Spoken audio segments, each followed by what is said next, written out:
మన ప్రపంచంలో మన కళ్ళ ముందు కనిపించని వేల సంవత్సరాలుగా కథలుగా వినిపిస్తున్న ఒకే ఒక భయంకరమైన పేరు ఉంది, లివియథాన్. ఈ పేరు వినగానే కొంతమందికి ఇది కేవలం ఒక మిత్లా అనిపిస్తుంది. కానీ ఇక్కడ ఒక ఆశ్చర్యకరమైన విషయం ఏమిటంటే, ప్రపంచంలో వేరువేరు సంస్కృతులు, వేరువేరు కాలాలు, వేరువేరు మత గ్రంథాలు కూడా అన్నీ దాదాపు ఒకే తరహా సముద్ర జీవి గురించి మాట్లాడతాయి. పేర్లు వేరు, కథలు వేరు, కానీ వర్ణన మాత్రం చాలా దగ్గరగా ఉంటుంది. మీరు ఒకసారి ఈ స్టోరీని పూర్తిగా వింటే మీకే అర్థమవుతుంది. ప్రాచీన గ్రంథాలలో, బైబిల్లో, ప్రత్యేకంగా జాబ్ గ్రంథం, ఇషయా గ్రంథాల్లో లివియథాన్ను సాధారణ జంతువుగా కాదు, సముద్రంలోని అపార శక్తిగా వర్ణించారు. దాని చర్మం ఏ ఆయుధంతోనూ చీల్చలేనంత బలంగా ఉంటుందని, అది కదిలితే సముద్రం మొత్తం ఉలికిపడుతుందని చాలా స్పష్టంగా రాశారు. ముఖ్యంగా గమనించాల్సింది ఏంటంటే, ఈ గ్రంథాల్లో లివియథాన్ను ఎవరూ చంపరు, దాన్ని దేవుడే అదుపులో పెట్టాడని మాత్రమే చెప్తారు. అంటే నాశనం కాదు, నియంత్రణ చేశాడని. హిందూ సంప్రదాయ గ్రంథాల్లో కూడా లివియథాన్ను సృష్టిలోని అత్యంత ప్రమాదకరమైన నీటి శక్తిగా చెప్తారు. మనుషులు దాన్ని ఎదుర్కోలేరు, దేవుడే కట్టడి చేయాలి అనే భావన అక్కడ స్పష్టంగా కనిపిస్తుంది. ఇప్పుడు ఈ కథ ఒక మతానికి పరిమితం కాదు. మెసోపోటేమియా పురాణాల్లో ఈ నీటి శక్తిని టియామట్ అని పిలిచారు. టియామట్ను అరాచక సముద్ర శక్తిగా వర్ణించాడు. కానీ ఆసక్తికరమైన విషయం ఏమిటంటే, దాన్ని పూర్తిగా నాశనం చేయలేదు, దాని శక్తిని సృష్టికి ఉపయోగించారు. అంటే ఇక్కడ కూడా విధ్వంసం కాదు, బ్యాలెన్స్ చేశారు. అలాగే గ్రీక్ పురాణాల్లో ఈ తరహా సముద్ర జీవిని సిటస్ అని పిలిచారు.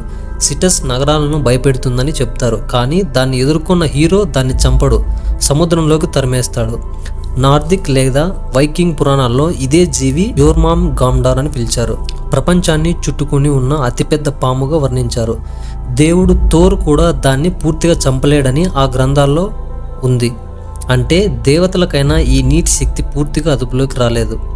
ఇప్పుడు మనం పురాణాల నుంచి చరిత్రలోకి వస్తాం. 15వ శతాబ్దం నుంచి 17వ శతాబ్దాల్లో యూరోప్ నుంచి సముద్ర ప్రయాణాలు చేసిన నావికులు తమ లాగ్ బుక్స్లో కొన్ని విచిత్రమైన అనుభవాలు రాశారు. నార్వే సముద్ర ప్రాంతంలో నావికులు తమ నౌకల కింద భారీ ఆకృతులు కదిలినట్టుగా చూశామని రాశారు. వాళ్ళు దానికి పెట్టిన పేరు క్రాకెన్. దూరం నుంచి అది ఒక దీవిలా కనిపించిందని, దగ్గరికి వెళ్ళగానే సముద్రం తుఫాన్లా మారిపోయిందని వివరించారు. అలాగే 18వ శతాబ్దంలో అట్లాంటిక్ సముద్రంలో బ్రిటిష్ నౌకాదళానికి చెందిన కొంతమంది అధికారులు నౌక కంటే పెద్ద నీడ నీటిలో కదిలినట్టుగా అధికారంగా రిపోర్ట్ చేశారు. 19వ శతాబ్దంలో ఫ్రాన్స్ మరియు స్పెయిన్ నావికులు కూడా భారీ పాము లాంటి జీవులు నీటిలో మాయమవుతూ కనిపించాయని రాసుకున్నారు. ఇవి సినిమాల కథలు కాదు, చరిత్రలో మిగిలిన రికార్డులు. ఇప్పుడు ఒక ముఖ్యమైన విషయం గుర్తుపెట్టుకోండి. 1938 వరకు కోలాకాంత్ చేప పూర్తిగా అంతరించిపోయిందని అనుకున్నారు. కానీ అదే సంవత్సరం ఆ చేప బ్రతికే ఉందని దక్షిణ ఆఫ్రికా తీరంలో కనిపించింది. అలాగే జైంట్ స్క్విడ్ దశాబ్దాల పాటు కేవలం నావికుల కథగా మాత్రమే ఉండేది. కానీ 2004లో దాన్ని మొదటిసారిగా నిజంగా కెమెరాలో చిత్రీకరించారు. అంటే ఒకప్పుడు ఇది కథ అనుకున్నది తర్వాత నిజమవుతోంది. ఇప్పుడు ఇక్కడ నాసా పేరు వస్తుంది. స్పష్టంగా చెప్పాలంటే నాసా లివియథాన్ను చూశామని ఎప్పుడూ అఫీషియల్గా చెప్పలేదు. కానీ ఒక విషయం మాత్రం నిజం, నాసా శాటిలైట్ ద్వారా సముద్ర అడుగున మ్యాపింగ్ చేసింది. ఆ మ్యాపింగ్లో కొన్ని ప్రాంతాల్లో అసాధారణ కదలికలు, హీట్ సిగ్నల్స్, విశాల మార్పులు గుర్తించబడ్డాయి. అసలుకు అవి ఏమిటి? భూగర్భ కదలికలా లేదా మనకు ఇంకా తెలియని జీవుల కదలికలా? దీనిపై స్పష్టమైన సమాధానం అయితే లేదు. అందుకే కొంతమంది రీసెర్చర్స్, ఇన్వెస్టిగేటివ్ ఛానల్స్ ఇవి లివియథాన్ లాంటి మహాజీవుల సంకేతాలు అయి ఉండొచ్చని అంటున్నారు. గమనించాల్సిన విషయం ఏంటంటే, ఇప్పుడు కథ భారతదేశం వైపు వస్తుంది. భారత పురాణాల్లో లివియథాన్ అనే పేరు లేదు, కానీ అదే లక్షణాలు ఉన్న జీవులు మాత్రం ఉన్నాయి. నాగశేషులు, అనంతశేషులు. సముద్రంలో ఉంటాడు, భూమిని మోయగల శక్తి కలిగి ఉంటారు. విష్ణువు విశ్రాంతి తీసుకునే నాగుడు. ఇది విధ్వంసం కాదు, బ్యాలెన్స్. కానీ మరో నాగుడు ఉన్నాడు, కాళియా.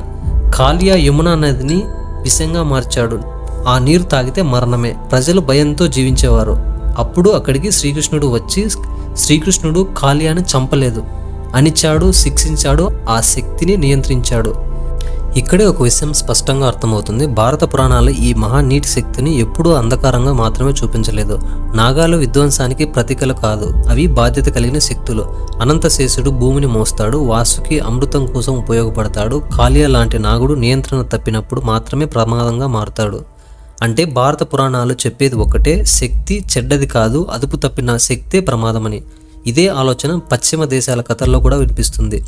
లివియథాన్ను దేవుడు నాశనం చేయలేదు, అదుపులో ఉంచాడు. టియామట్ను పూర్తిగా చంపలేదు, దాని శక్తిని సృష్టికి మలిచారు. సిటస్ను తరిమేశారు, యోర్మమ్ గాండర్ను ఎవరూ పూర్తిగా చంపలేకపోయారు. అంటే ప్రపంచం మొత్తం ఒకే నిర్ణయానికి వచ్చినట్టు ఉంది. నీటిలో ఉన్న ఈ అపార శక్తిని నాశనం చేయడం మనిషికి సాధ్యం కాదు, కానీ నియంత్రించగలిగితేనే ప్రకృతి సమతుల్యత నిలుస్తుందని. ఇప్పుడు ఇక్కడే మన కథ మళ్ళీ ప్రస్తుతానికి వస్తుంది. ఈ రోజుల్లో కూడా డీప్ రీసెర్చ్ల్లో కొన్ని విషయాలు శాస్త్రవేత్తల్ని ఆశ్చర్యానికి గురి చేస్తున్నాయి. సముద్ర అడుగున అర్థం కాని భారీ కదలికలు, కొన్ని చోట్ల అసాధారణ హీట్ సిగ్నల్స్, కొన్ని ప్రాంతాల్లో చేపలు ఒకసారిగా మాయమైపోవడం, ఇవన్నీ ఇప్పటికీ పూర్తిగా వివరించలేని విషయాలే. అందుకే కొంతమంది శాస్త్రవేత్తలు కూడా ఒక విషయం మాత్రం ఒప్పుకుంటున్నారు, మనకు ఇంకా సముద్రాల గురించి చాలా తక్కువ తెలుసు. ఇప్పుడు ఒక్కసారి వెనక్కి తిరిగి చూద్దాం. వేల సంవత్సరాల క్రితం గ్రంథాలు రాసిన వాళ్ళు లివియథాన్ గురించి చెప్పారు. వందల సంవత్సరాల క్రితం నావికులు భారీ నీడలు చూశామని రాశారు. కొన్ని దశాబ్దాల క్రితం మిత్ అనుకున్న జీవులు నిజంగా బయటపడుతున్నాయి. ఇప్పుడు మనం జీవిస్తున్న కాలం, శాస్త్రం ఉన్న కాలం, శాటిలైట్లు ఉన్న కాలం, డీప్ సీ కెమెరాలు ఉన్న కాలం, అయినా కూడా సముద్రం ఇప్పటికీ మనిషి ముందు తన రహస్యాలను పూర్తిగా విప్పలేదు. అందుకే ఈ కథ ఇప్పటికీ బ్రతికే ఉంది. లివియథాన్ కావచ్చు, నాగశేషులు కావచ్చు, వాటి పేర్లు ఏవైనా సరే అవి మనిషికి ఒక విషయం గుర్తు చేస్తాయి: మనిషి ప్రకృతికి యజమాని కాదు, మనిషి ప్రకృతిలో ఒక భాగం మాత్రమే అని. లివియథాన్ నిజమా కాదా అనేది అసలు ప్రశ్న కాదు. మనకు తెలియని ఇంకా ఎంత ఉందో అదే అసలు రహస్యం. మనిషి ఆకాశాన్ని గెలిచినట్టు భావించాడు, కానీ సముద్రం మాత్రం ఇప్పటికీ తన లోతుల్లో రహస్యాలను దాచుకుంది. మరి మీరేమనుకుంటున్నారు ఫ్రెండ్స్? ఇవి కేవలం పురాణాల కథలేనా, లేక పురాణాల రూపంలో మనిషి ఒకప్పుడు చూసిన ఏదో నిజం మళ్ళీ మన ముందుకు రావడానికి వేచి చూస్తుందా? కామెంట్లో మీ ఒపీనియన్ చెప్పండి. అంతే ఫ్రెండ్స్, మా వీడియో మీకు నచ్చినట్లయితే దయచేసి షేర్ చేయండి, లైక్ చేయండి, అలాగే సబ్స్క్రైబ్ చేయండి. ఇలాంటి ఇంట్రెస్టింగ్ వెరైటీ వీడియోస్ మా ఛానల్లో ఇంకా ఉన్నాయి. మీకు ఫ్రీ టైం ఉంటే వెళ్ళి విజిట్ చేయండి.